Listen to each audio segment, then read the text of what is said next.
Elle ne se retourne pas. Delphine, 34 ans, tient la poignée de sa valise à roulettes, comme on tient la main d'un enfant qu'on ne peut pas emmener. Son uniforme est impeccable, robe noire, tablier blanc amidonné, col droit. Comme si elle avait décidé ce matin de quitter cette maison exactement telle qu'elle y était entrée. Propre, droite, sans une seule tache. Ses cheveux bruns sont noués serrés sur la nuque. Ses yeux fixent le portail en fer forgé au bout de l'allée, ce portail qui dans 30 secondes va se refermer derrière elle pour toujours. Derrière elle, 3 paires de petits pieds frappent les pavés de l'allée. Delphine, Delphine, non, ne pars pas.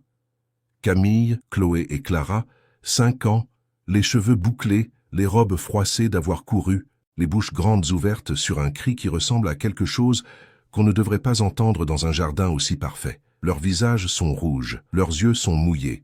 Elles courent, elles courent, elles courent. En haut du perron de la Villa Blanche de Neuilly-sur-Seine, Renaud Bastier, 43 ans, les regarde sans bouger. Costume marine, mâchoire fermée, les mains dans les poches. Sa mère lui disait souvent dans leur F3 de Montreuil, où il n'y avait jamais assez à manger pour finir la semaine. Certaines choses ne s'achètent pas. Delphine avait cru ça pendant 34 ans. Ce matin-là, pour la première fois, elle n'en était plus si sûre. La veille, Renaud Bastier l'avait convoquée dans son bureau au rez-de-chaussée, la pièce aux murs de chêne clair, aux étagères remplies de livres que personne ne lisait jamais. Il était debout derrière son bureau en verre. Il n'avait pas proposé de s'asseoir. « Je mets fin à votre contrat, fin du mois. » « Non. En fait, c'est inutile d'attendre. Demain. » Delphine avait senti quelque chose se déplacer dans sa poitrine. Pas de la surprise. Quelque chose de plus vieux que ça. « Puis-je savoir pourquoi, Monsieur Bastier ? » ?»« Ce n'est pas nécessaire. Vous recevrez votre solde de tout compte par virement. » Il avait regardé son téléphone. La conversation était terminée. Si vous aimez ces histoires, qui nous rappellent que certaines choses ne s'achètent pas, abonnez-vous. De nouvelles histoires arrivent chaque semaine. Delphine avait travaillé dans cette maison pendant 2 ans et 4 mois. Elle était arrivée peu après le départ de la femme de Renaud. Éléonore, qui avait laissé les triplés à leur père et refait sa vie à Bordeaux avec un architecte. Les petites avaient 3 ans. Elles ne dormaient pas. Elles pleuraient ensemble la nuit, cette façon qu'ont parfois les jumeaux ou les triplés, de ressentir le même manque au même instant. La maison sentait le désordre et l'absence. Delphine avait appris leurs prénoms dans l'ordre de leur naissance. Camille, l'aînée d'une minute, qui voulait toujours décider. Chloé, la cadette du milieu, qui observait tout sans rien dire. Clara, la dernière, qui s'endormait en tenant une mèche de cheveux de Delphine entre ses petits doigts. Elle venait de Montreuil. Sa mère était femme de ménage. Son père avait quitté la famille quand elle avait 7 ans, par un mardi ordinaire, comme si partir était quelque chose de banal. Elle avait grandi dans un appartement trop petit et trop chaud l'été, où sa mère rentrait le soir avec les genoux qui lui faisaient mal, et réchauffait des pâtes en disant « Certaines choses ne s'achètent pas, ma fille. Souviens-toi de ça. » Ce soir-là, après le bureau, Delphine avait monté les valises en silence. Les petites dormaient. Elle s'était assise sur le bord du lit de Clara, dans le noir, et elle avait écouté sa respiration longtemps. Elle ne pleurait pas. Elle avait arrêté de pleurer à 7 ans. Renaud Bastier n'avait pas toujours été cet homme-là. Il avait grandi à Roubaix, fils d'un contremaître d'usine textile et d'une caissière de supermarché. Il avait étudié en travaillant le soir, serveur dans un brasserie du centre-ville, puis livreur le week-end. Il avait décroché un master de finance à Lille, puis un poste à Paris, puis un autre, puis il avait fondé sa propre société à 31 ans. Bastier Capital gérait aujourd'hui des portefeuilles d'investissement pour des fonds souverains et des familles fortunées à travers toute l'Europe. La villa de Neuilly, il l'avait achetée en 2018, l'année où tout allait bien, ou du moins l'année où tout semblait aller bien de l'extérieur. Éléonore était partie en janvier. Elle lui avait dit qu'il n'était jamais vraiment là, même quand il était dans la pièce, que son téléphone comptait plus que ses filles, que l'argent avait tout envahi et qu'il ne restait plus de place pour rien d'autre. Il avait répondu qu'elle n'avait pas à se plaindre, vu le niveau de vie qu'il lui offrait. Elle était partie le lendemain. Renaud ne savait pas comment parler à ses filles. Il les aimait, il était certain de les aimer, mais il ne savait pas comment le montrer. Il rentrait le soir quand elles dormaient déjà. Il leur achetait des jouets chers. Le dimanche, parfois, il était là, assis au bout de la table du jardin avec son téléphone, pendant que Delphine jouait avec elle dans l'herbe. Il avait vu Delphine chanter avec elle. Il avait vu Delphine inventer des histoires à table pour les faire manger leurs légumes.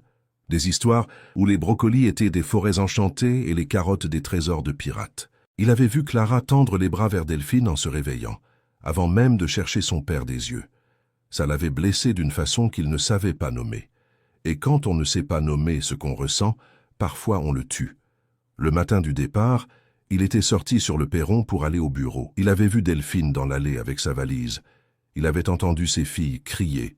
Il n'avait pas bougé. Certaines choses ne s'achètent pas, mais Renaud Bastier avait passé des années à croire le contraire. Clara fut la première à l'atteindre. Elle attrapa le bord du tablier blanc de Delphine à 2 mains, comme on s'accroche à quelque chose au bord d'une falaise. Ses yeux noirs, les yeux de sa mère, les seuls yeux de sa mère qu'on voyait encore dans cette maison, étaient noyés. « Tu ne pars pas pour toujours ?» Delphine s'agenouilla sur les pavés.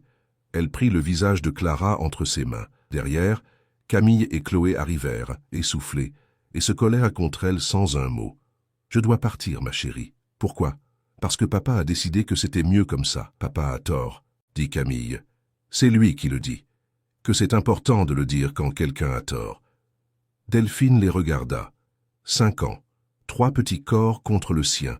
2 ans de nuits de fièvre, de cauchemars qu'elle était venue calmer en murmurant dans le noir, de premiers mots appris ensemble, de premiers dessins collés sur le réfrigérateur avec un bout de scotch.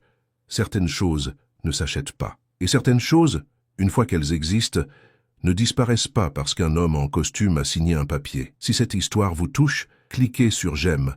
Ça m'aide énormément à continuer. « Est-ce que tu vas nous écrire ?» demanda Chloé à voix très basse. « Je ne sais pas, ma petite.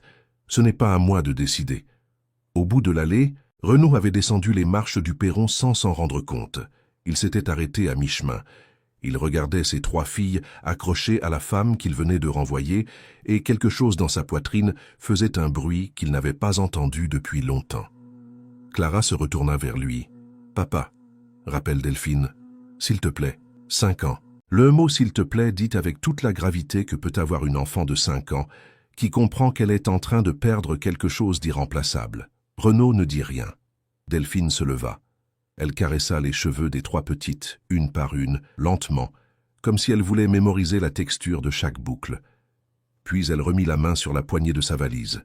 « Soyez sages, faites vos devoirs, et mangez vos légumes, même les brocolis. » Clara éclata en sanglots. Delphine franchit le portail. Le soir de ce même jour, la maison de Neuilly était silencieuse d'une façon nouvelle, pas le silence du soir ordinaire. Quelque chose d'autre. Un silence habité, lourd, comme une pièce dont on a retiré tous les meubles. Les triplés avaient refusé de dîner. Renaud avait réchauffé des plats livrés. Le traiteur japonais du boulevard Maillot, qu'Éléonore avait toujours aimé. 3 assiettes intactes sur la table. 3 paires d'yeux qui le regardaient sans l'accuser directement, ce qui était pire que tout. « Elle reviendra pas ?» avait demandé Chloé. « Non. Pourquoi tu l'as mise dehors? Ce sont des décisions d'adultes. »« Tu dis toujours ça quand tu veux pas répondre, » dit Camille. Il n'avait pas su quoi répondre à ça non plus. Il avait couché les petites sans histoire. Il ne connaissait pas les histoires. Sans chansons. Il ne connaissait pas les chansons. Clara avait pleuré longtemps dans le noir. Ce pleur sourd et régulier des enfants qui savent que pleurer ne changera rien, mais qui pleurent quand même parce qu'il faut bien que ça sorte par quelque part. Renaud s'était assis dans son bureau. Il avait ouvert son ordinateur. Il l'avait refermé. Il pensa à Roubaix, à sa mère qui rentrait le soir en sentant la caisse enregistreuse et qui lui réchauffait une soupe en lui demandant comment s'était passée sa journée. Vraiment, pas comme une formule. Il pensa à la façon dont elle posait les mains à plat sur la table quand elle voulait qu'il l'écoute. L'argent sert à vivre, Renaud, pas à vivre à la place. Certaines choses ne s'achètent pas. Bonjour, si ce contenu te plaît, abonne-toi à la chaîne et laisse un like. Merci. La phrase lui était revenue comme une gifle, pas de la main de sa mère, de la voix de Clara, 5 ans, sur les pavés d'une allée parfaitement entretenue. Il chercha le contrat de Delphine dans ses mails. Il relut ce qu'il avait écrit au directeur RH. Raison personnelle, avec effet immédiat. Il n'y avait aucune raison. Il le savait. Il l'avait su en le dictant. La vraie raison, il la voyait maintenant dans le reflet de l'écran éteint. Ses filles l'aimaient, elle. Elle l'aimait davantage qu'elle ne l'aimait, lui. Et il n'avait pas su faire autrement que de l'éliminer. À 23 heures, il appela son associé Fabien pour annuler le voyage d'affaires du lendemain à Francfort. Puis il chercha le numéro de Delphine. Elle ne répondit pas le premier soir, ni le deuxième matin. Elle était rentrée à Montreuil, chez sa mère, dans le F3, où tout semblait avoir rétréci depuis qu'elle avait grandi. Elle dormait dans son ancienne chambre, sur un matelas trop mou, et regardait le plafond en pensant aux trois petites, qui en ce moment regardèrent peut-être le même plafond invisible. Le troisième jour, il laissa un message. « Delphine, je suis Renaud Bastier. Je voulais vous dire que j'ai tort. C'est Camille qui dit ça, que c'est important de le dire. Elle a 5 ans et elle a plus de courage que moi. Les filles ne mangent pas bien. Elles demandent après vous. Je ne sais pas faire ce que vous faisiez, je ne sais pas comment. » Sa voix se brisa légèrement. « Je ne sais pas comment être là de la bonne façon. Je me demandais si vous accepteriez de revenir. Pas pour travailler. Enfin, oui, si vous voulez travailler, mais ce n'est pas pour ça que j'appelle. Je vous appelle parce que mes filles ont besoin de vous. Et parce que j'ai besoin de comprendre comment on fait. » Delphine écouta le message 2 fois.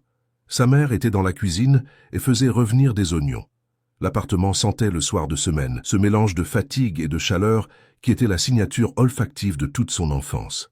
« C'est lui ?» demanda sa mère sans se retourner. « Oui. »« Tu vas rappeler. » Delphine posa le téléphone sur la table. « Certaines choses ne s'achètent pas, maman. » Sa mère se retourna.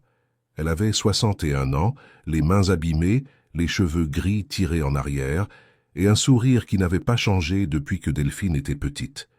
Non, mais certaines choses méritent qu'on leur donne une seconde chance quand même.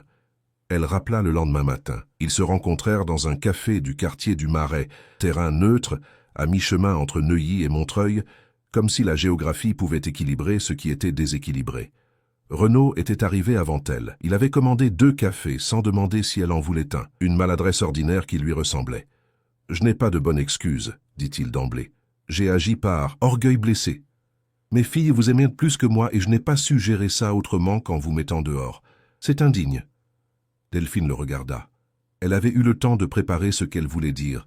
2 nuits entières de préparation, en fait. Mais face à cet homme qui disait « c'est indigne » de lui-même, avec une franchise qu'elle n'avait pas attendue, les phrases préparées ne servaient plus à rien. « Vos filles ne vous aiment pas moins que moi, dit-elle. Elles vous aiment différemment. Elles ont besoin de moi parce que je suis là le matin quand elles se réveillent. Elles ont besoin de vous parce que vous êtes leur père. Ce n'est pas une compétition. Je n'ai jamais su comment être leur père. Ça s'apprend. » Un silence. La machine à expresso du bar faisait du bruit. Dehors, le boulevard Saint-Antoine commençait sa journée ordinaire. « Je ne vous propose pas de reprendre votre poste de nounou, dit-il finalement. Je vous propose autre chose, un poste de directrice de l'organisation familiale, avec un contrat en bonne et due forme, un salaire revu et une clause claire. Je ne peux pas vous licencier sans motif sérieux et préavis de 3 mois. Mais surtout, je voudrais que vous m'appreniez comment leur lire des histoires, comment savoir quand Clara pleure pour de vrai et quand elle fait semblant. Comment être là. » Delphine posa les mains à plat sur la table, exactement comme sa mère le faisait quand elle voulait que quelqu'un l'écoute vraiment. « Certaines choses ne s'achètent pas, monsieur Bastier. Mais certaines choses s'apprennent, si on est honnête. » Il hocha la tête lentement. « Je sais. 3 ans plus tard, la villa de Neuilly avait changé d'aspect sans changer de mur. Il y avait des dessins de filles sur le réfrigérateur américain de la cuisine. Pas scotchés n'importe comment, mais encadrés, comme si quelqu'un avait décidé que les dessins méritaient autant d'égards que les tableaux abstraits du salon. Il y avait des livres sur la table basse du salon, des livres d'enfants à la tranche usée par des centaines de relectures. Il y avait une balançoire dans le jardin, sous le grand marronnier qu'on n'avait jamais coupé. Renaud Bastier rentrait le soir à 19h. Pas toujours, parfois plus tard parce que c'est la vie, mais souvent. Il avait appris les histoires, pas toutes, mais les préférées de chacune. Clara voulait toujours celle de la petite renarde qui construisait sa maison dans une forêt de hêtres près de Lyon. Chloé voulait des histoires vraies, des histoires de gens ordinaires qui avaient fait des choses extraordinaires. Camille voulait inventer les siennes et lui dicter ce qu'il devait dire. Delphine était là. Elle avait un bureau maintenant, au 1er étage. Un vrai bureau, avec une porte qui fermait, pour les heures où elle avait besoin de travailler à l'organisation de la maison. Elle avait eu 35 ans l'année d'après son retour. Sa mère était venue fêter ça à Neuilly, et les triplés l'avaient appelée Mamie Montreuil toute la soirée, ce qui avait fait pleurer sa mère de rire pendant 10 minutes d'affilée. Ce soir-là, dans le jardin, pendant que les 3 petites couraient autour du marronnier, en invitant tout le monde à un jeu dont les règles changeaient toutes les 30 secondes, Renaud s'était approché de Delphine. « Je voulais vous dire quelque chose. Je vous écoute. » Je ne sais toujours pas comment on fait, dit-il, pour être un bon père, pour être un bon être humain en général. Mais je sais que je suis meilleur qu'il y a 3 ans. Et c'est en grande partie grâce à vous. Delphine regarda Clara qui venait de tomber sur l'herbe et qui riait au lieu de pleurer. Cette chose précieuse que font les enfants heureux, tomber et rire. Certaines choses ne s'achètent pas, dit-elle doucement, mais elles arrivent quand même si on fait les bons choix. Renaud ne répondit rien. Il regardait ses filles. Et pour une fois, il était vraiment là. Pas son téléphone, pas ses pensées ailleurs, pas son argent ni son empire entre lui et elle. Juste là. Avez-vous déjà vécu un moment où vous avez failli perdre quelqu'un d'irremplaçable à cause d'une décision prise dans la peur plutôt que dans l'amour? Racontez-moi dans les commentaires. Si cette histoire vous a touché, laissez un super thanks. Chaque contribution m'aide à continuer à créer des histoires comme celle-ci, gratuites.